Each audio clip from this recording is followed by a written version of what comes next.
I was so excited to install macOS on my oldie kind of Mac. And you know, when you really look at the list of features they added, it's kind of just Siri. That's really the only thing that's noticeably different. So how does Siri handle? You know, oh, well...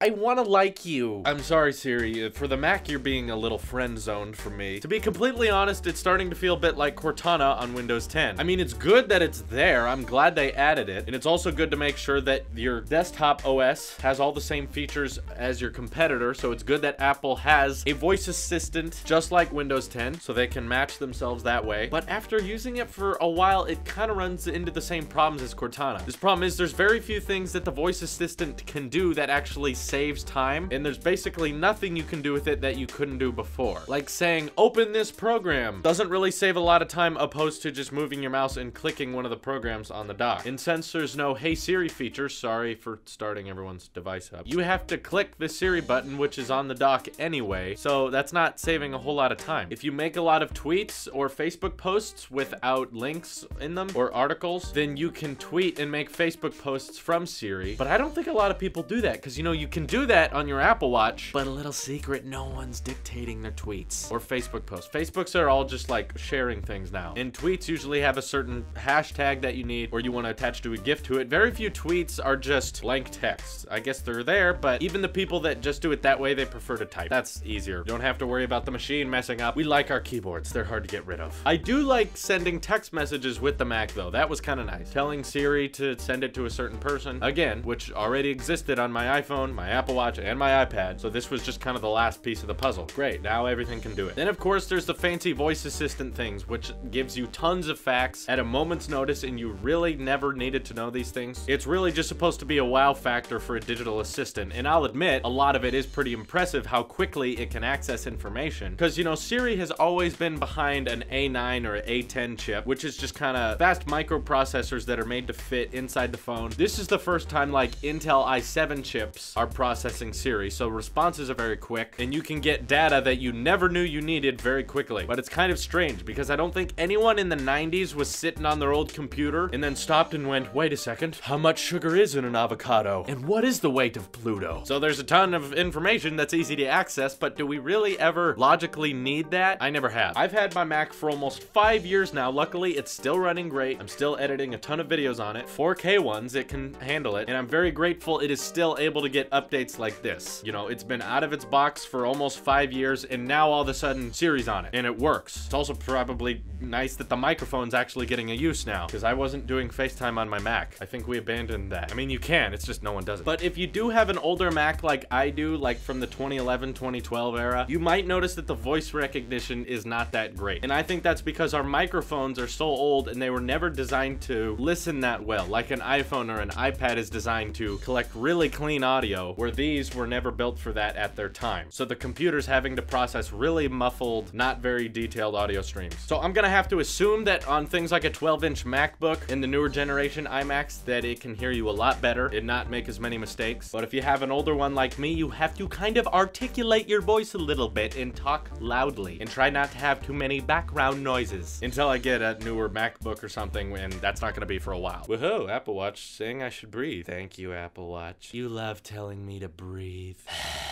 In conclusion, you know, macOS is not one of those major updates. It's one of those iOS 8 kind of updates, where yeah, the name has changed now, I guess that's cool. And yeah, Siri's now on it, but you know, Siri already existed. We all have iPhones, we know what Siri is, we know how to use it. Now you can use Siri on the Mac. Okay, all right, what else you got? Now they did, of course, show off some hard drive cleaning stuff, so you can save certain files out on the cloud and get rid of duplicates. I did that. It didn't help me immensely. I saved about 50 gigs, which is something, but again, that's not a major OS change. And I don't think a ton of people are gonna jump to this upgrade because it's just not very major at all. There's not some big difference, because I don't find Siri a very huge addition. One thing I was really looking forward to was unlocking the Mac with your Apple Watch, because they demoed that. It looked really cool and really sleek because it does it automatically. You don't have to set it up at all. And then I tried it and it didn't work, and I found out you had to have a 2013 Mac or later. Mine's a 2012. I missed it by that much.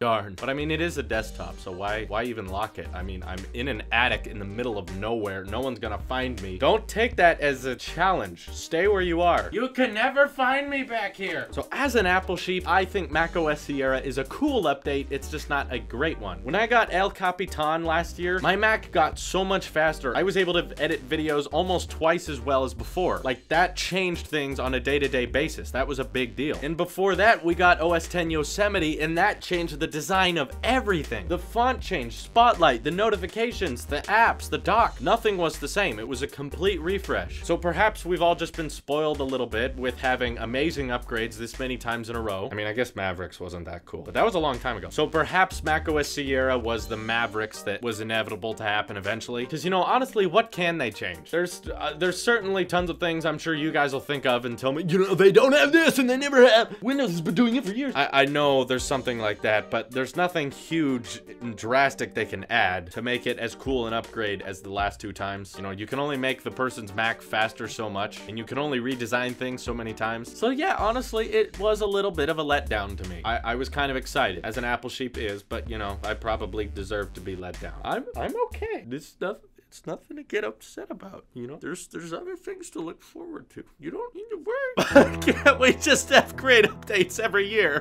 Why, Apple? Anyway, by no means does Siri suck on the Mac. I'm glad it's there. It's neat. It's cool. It's just not that big addition and big change I was looking for. Anyway, I'm gonna go in the fetal position for a while. What? Who said that? I'm gonna cut that out for sure. I didn't. Oh no. This is your Apple sheep here, and I will see you in the next one.